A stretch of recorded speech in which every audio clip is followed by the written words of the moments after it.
We live in a society where sex is sacred, but in one context only, and that's within heterosexual marriage.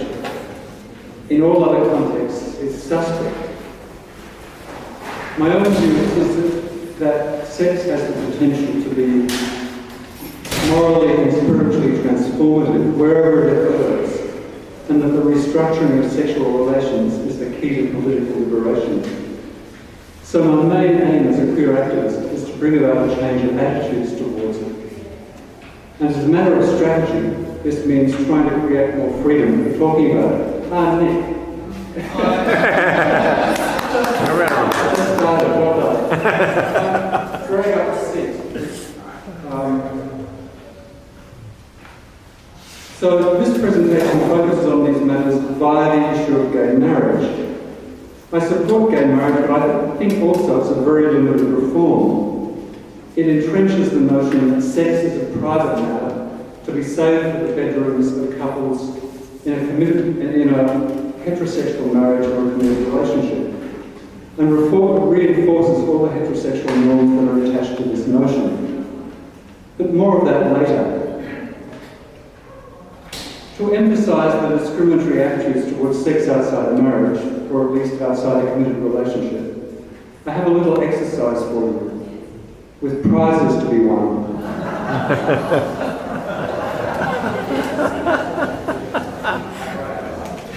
I have 3 copies here of Out in the Valley, 100 Gay and Lesbian Histories, which I co-edited. Some people find that having their books remained is very demoralising, but I actually think it's great because it means that I can get copies cheaply away.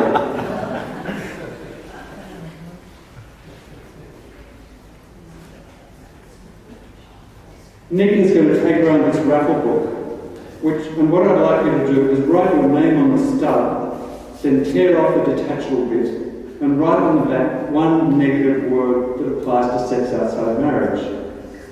The word doesn't have to reflect your own attitudes on the subject. For example, my word is dissolute, but that's just because I like the sound of it. Then,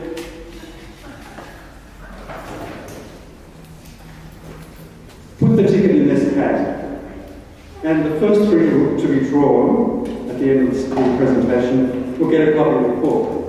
If you already have a copy, give it to someone who doesn't, or a friend or a family member for Christmas.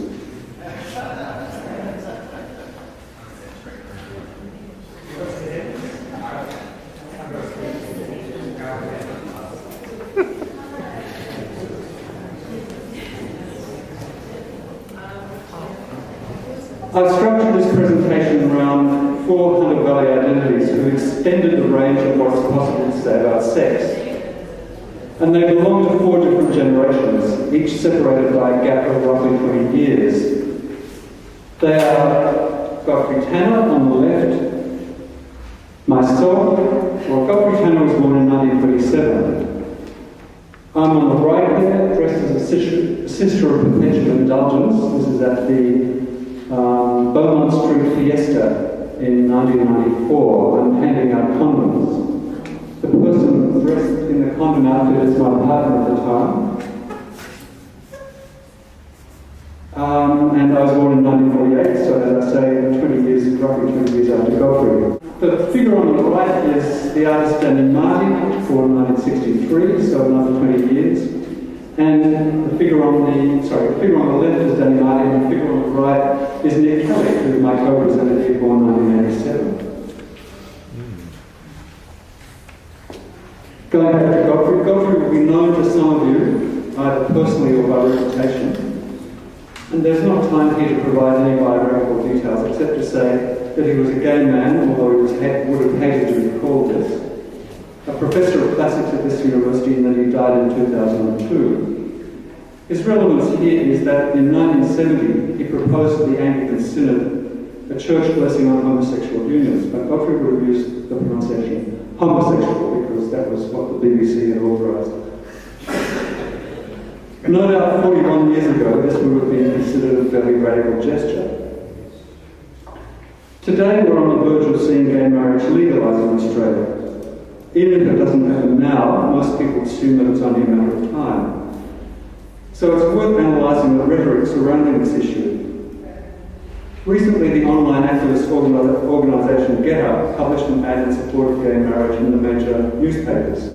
There's a transcription of the open letter by Christian psychologist Paul Martin that's featured in the ad that I will show you.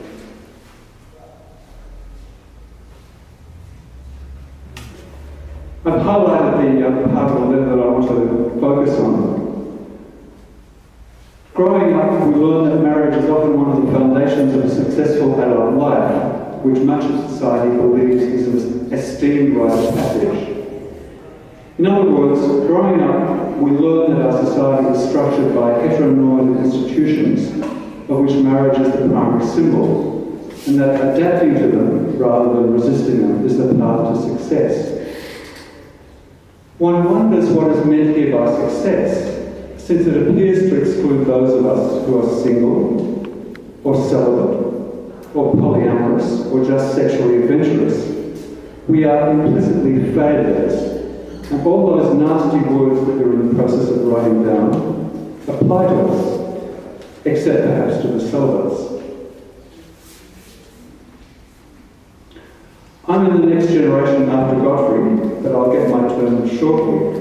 So I'm going to skip to Danny Marty, who belongs to the generation after me, since he provides a refreshing alternative to the heteronormativity evident in the Get Out letter. Danny Marty is an artist of international standing who has a home in the town of Aberdare, near Cessnock. He spends part of the year in his other home in Glasgow, but originally comes from Barcelona. Last month he had his first major retrospective here in Newcastle at the City Gallery in Laman Street. I should add that his exhibition was chopped in about half in terms of the length of time that it ran because of the closure of the gallery due to the fig tree dispute. After he put 2 years of work and several $1,000s of his own money into it. He's a photo artist who specialises in portraits, which are generally non-representational.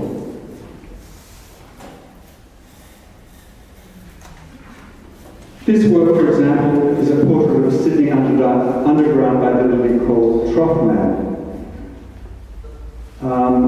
Those of you who don't know anything about Trough Man, see me during the break.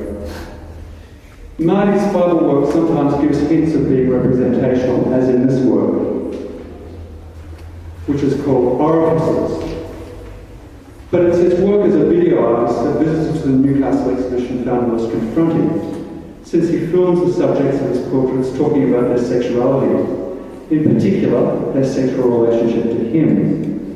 What I'm going to show you now is a clip from an interview with Danny Marty that was conducted in video by students from Callahan College, just up the hill from us here in Jesmond. How do you hope to affect people in your film? Are you trying to help them understand themselves? Some people, with the films that I do, some people, they have to improve my work a little bit, like almost like sometimes like a social worker. So I'm trying to pray hard than most people. That's not my intention. My intention is to deep in and then try to get something that's quite very intimate and that's quite universal for the person. In many cases, I mean, sometimes I feel people that they are feeling quite vulnerable.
maybe the whole process changed. But that was not anything, that was an end result. I just found another person in Glasgow, Jim. He's 63 as well, similar circumstances, have experienced sexuality once or twice in his life. He hasn't come out, and because he lives in Sutton in Scotland, and he suffers from dyslexia, he can express himself, so we spent some time together, and he felt somehow felt very free to open up to me and talk. So I was happy for that. So there's all those, I suppose, because I'm asking so much of the subject, I suppose I have to give something in return. The thing I'm giving in return is to be fully there, present for them, and try to forget about who I am, where I'm coming from, or my ethical issues, or who I am, and just try to be there for the person.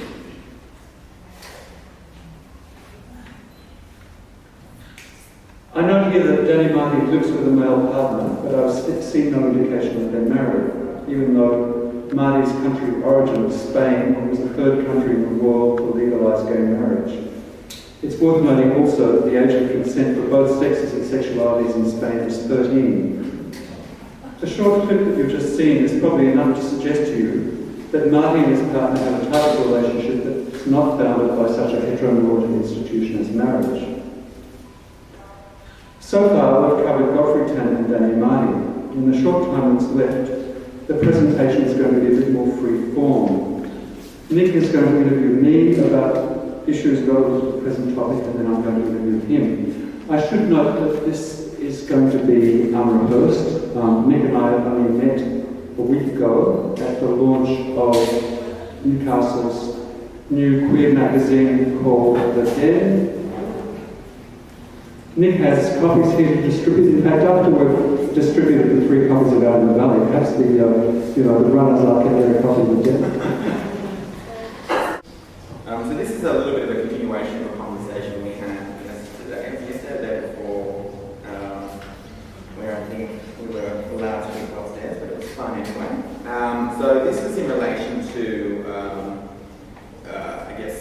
sexuality specifically towards Newcastle and outdoor sex. So my first question was, is beat culture, which is the having sex outdoors in parks and things, still relevant inside the gay community? And in particular, is it still relevant in Newcastle?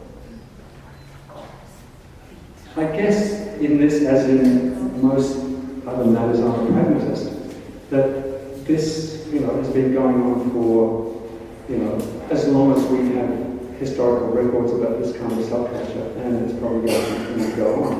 So the sensible thing to me, the thing that seems sensible to me to do would be to do what the Dutch have done. They don't want people, members of the general public to be confronted with this kind of thing, and understandably. So what the Dutch have done is made public spaces available for gay men to have sex together in the open. Like there's a park in the middle of Amsterdam called, coincidentally, Fondel Park, but it's spelled V-O-N-D-E-L, which has a separate area, for gay men to go and other people are not excluded from going in there, but they know that if they do go in there, that's what they're going to come up against. So it's their problem. And I think that the Dutch are such pragmatists. It makes good sense to me. I'm glad I eliminated my next question, so I'm going to skip through this one. I guess going off that as a part of the culture, then should homosexuality and queer lifestyle be taught or at least acknowledged in schools in some way? Well, I noticed that the Danny Marty interview was recorded by students from Cape College. I mean, admittedly, they're high school students, so I suppose, maybe unless the senior college, so they're probably above the age of consent. Below the age of consent, I refuse to answer. I've got into strife over this in the past, and, so I'm not going to say anything about that, except to note that, places like the Loft in Newcastle have a queer youth group, and most of the kids are young. I believe Tree works at the Loft, so I do. Should she, the Tree runs the queer class. How do you answer that one, Tree?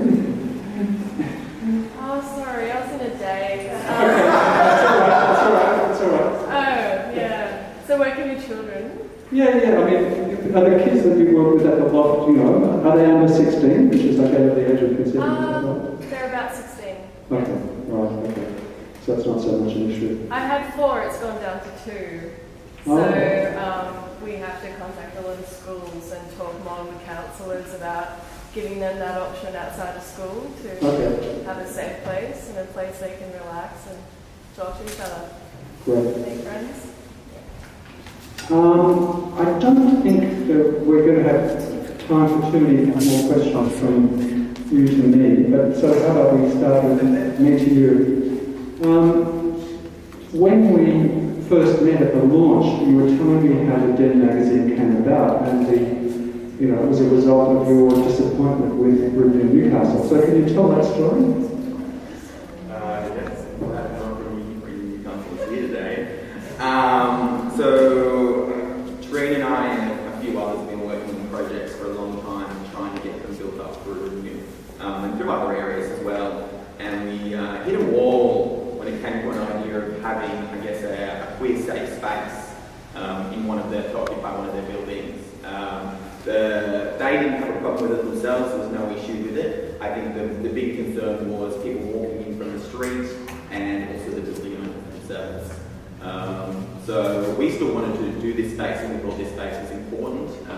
Regional areas sort of get a bit of a miss by most of the gay media. So we basically took our regional queer space and turned it into a book. And we thought that was the easiest way and the best way to get it out and have it further reaching.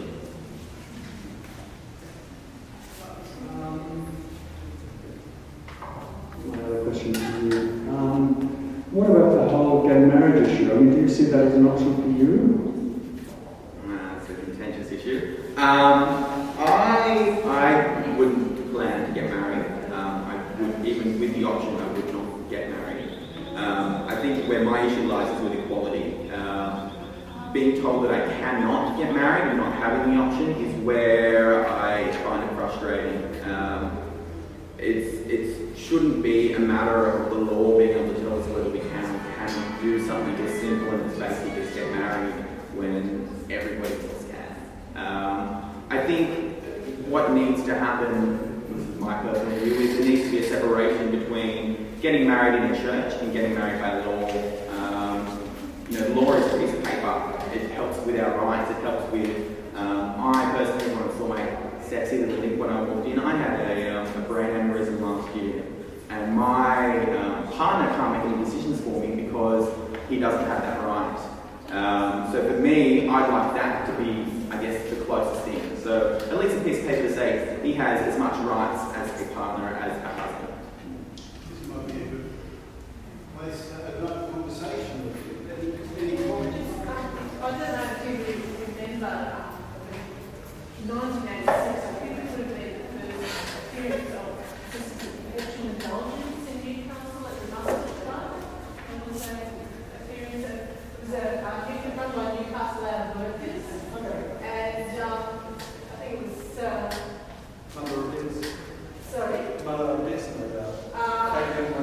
She later, or he, sorry, passed away. But our Newcastle Out Workers were originally in Wood Street. Yeah. We needed to relocate because it was interfering with the theatre above it. A Christian outreach group offered the space called the Mustard Club. So we shifted everything to there. Unfortunately, they said to us, if you allow these the gay nuns, the sisters of perpetual indulgence to appear there, we'll have to close you down. And we just thought, well, unemployed service for the unemployed didn't want to discriminate against another service for gay people, right? So we did it, and we were closed down by Christians. So that's sort of the do of it. Interesting. There's quite a long connection between the Sisters of Perpetual Indulgence and the Labour movement. One of the sisters in Sydney is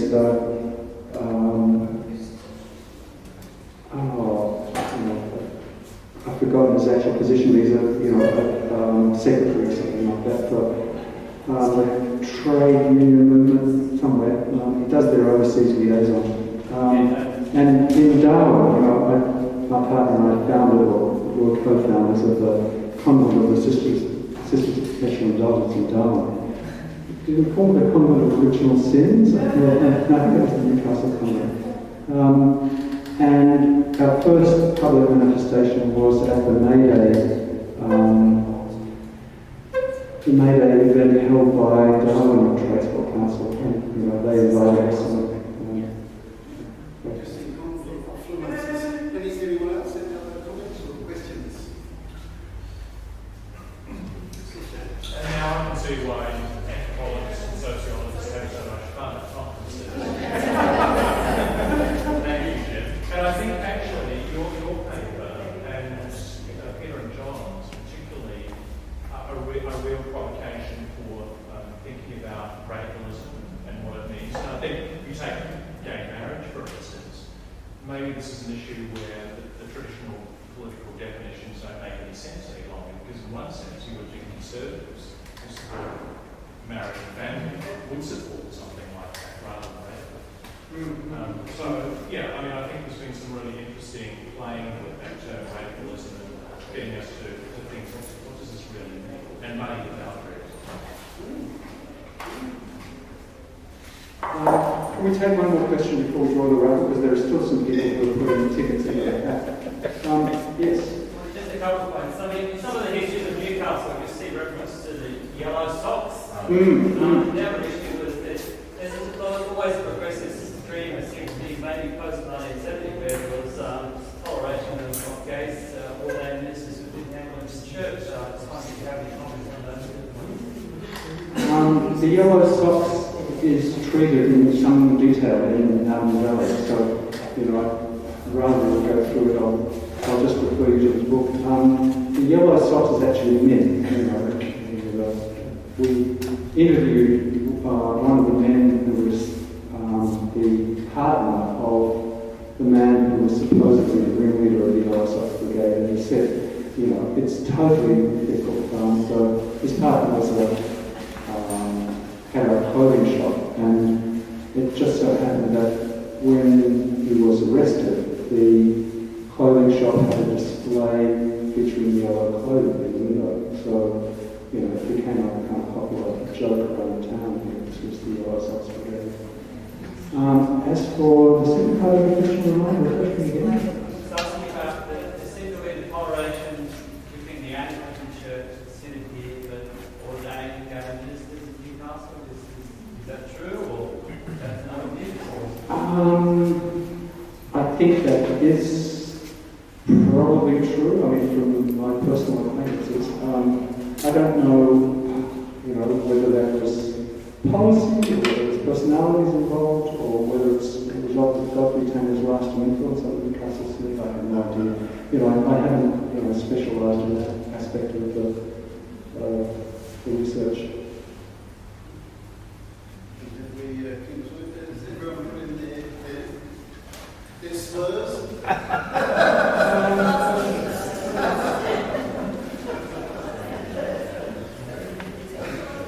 Fantastic. Okay. Well, we need a guest of honour to do the draw. Maybe Anne would like to draw.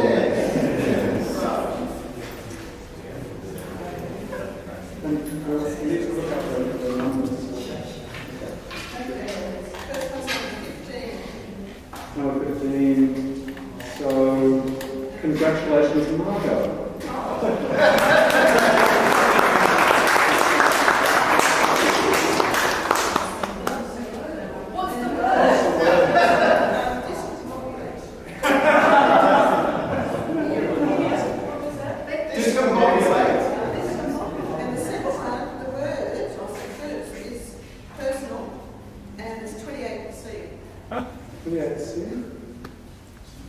Personal is a